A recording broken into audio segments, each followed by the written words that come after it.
आज हम इस कंपनी का विश्लेषण करने वाले हैं जो अपने क्षेत्र का एक मजबूत खिलाड़ी रहा है। इस वीडियो में मैं आपको वे सभी अहम बातें बताऊंगा जिन्हें लोग अक्सर नजरअंदाज कर देते हैं, लेकिन वही आपके शेयर के भविष्य के रिटर्न तय करती हैं। इसलिए इस वीडियो को ध्यान से समझना, बिना स्किप किए, क्योंकि हर सेकंड में एक नया संकेत छिपा है। मैं आपसे वादा करता हूं, आपके ये 7 से 8 मिनट बेकार नहीं जाने दूंगा।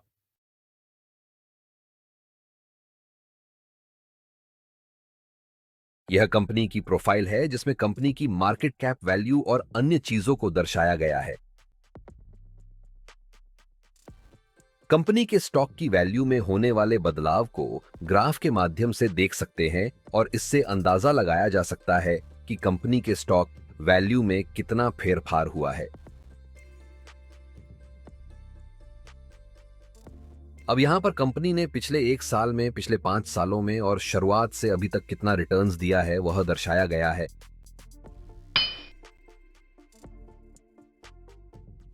दोस्तों, अब हम कंपनी की फाइनेंशियल रिपोर्ट को देख लेते हैं कि कंपनी कितना रेवेन्यू और प्रॉफिट बना पा रही है, क्योंकि कंपनी को आगे बढ़ने के लिए अच्छा प्रॉफिट बनाना भी जरूरी होता है। तो नीचे की रिपोर्ट पर ध्यान दें।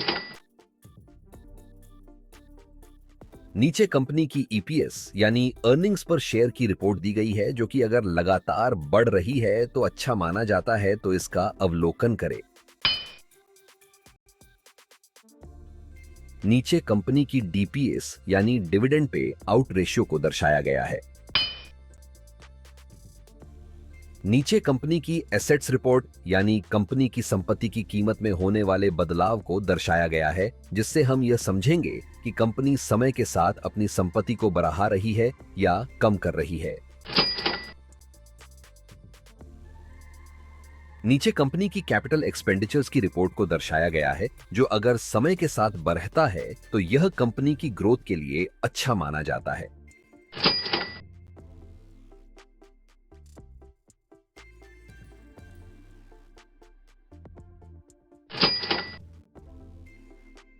नीचे कंपनी के द्वारा दिए गए पिछले 5 डिविडेंड की रिपोर्ट्स का अवलोकन करें और जानें कि कंपनी डिविडेंड के मामले में कैसी रही हुई है। अब हम कंपनी पर रहे हुए उधार या कर्ज को देखेंगे, जो कि नीचे दर्शाया गया है। अगर यह समय के साथ कम हो रहा है तो अच्छा माना जा सकता है, पर अगर लगातार बढ़ रहा है तो वह अच्छा संकेत नहीं माना जाता। नीचे कंपनी के पास रहे हुए स्टॉक की मात्रा को देखा जा सकते हैं और उसके साथ साथ यह भी देखना जरूरी है कि कहीं कंपनी ने अपने स्टॉक को गिरवी तो नहीं रखा हुआ। अगर रखा भी है तो कितनी मात्रा में रखा गया है। कंपनी में म्यूचुअल फंड्स के द्वारा की गई होल्डिंग को नीचे दर्शाया गया है। कंपनी में अदर डोमेस्टिक इंस्टीट्यूशंस के द्वारा की गई होल्डिंग को नीचे दर्शाया गया है। कंपनी में फॉरेन इंस्टीट्यूशंस के द्वारा की गई होल्डिंग को नीचे दर्शाया गया है। कंपनी में रिटेल और अन्य के द्वारा की गई होल्डिंग को नीचे दर्शाया गया है।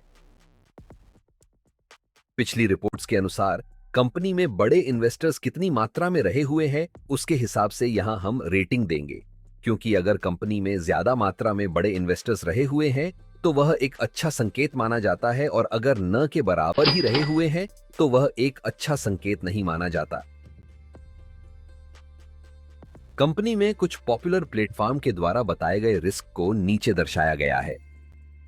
कंपनी में निवेश करने के कुछ ऐसे कारण जो कंपनी के स्टॉक की वैल्यू को तेजी से ऊपर ले जाने में मददरूप हो सकते हैं।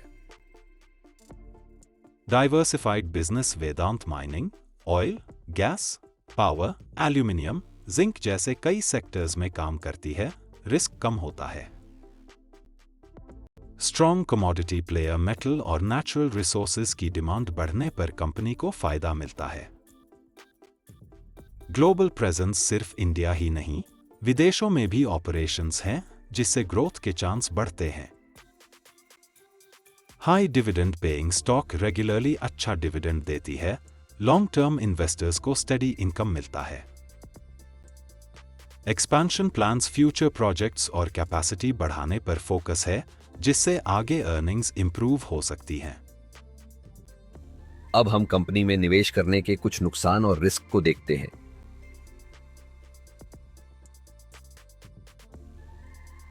हाई डेट कंपनी के ऊपर काफी कर्ज है, इंटरेस्ट पेमेंट ज्यादा होता है।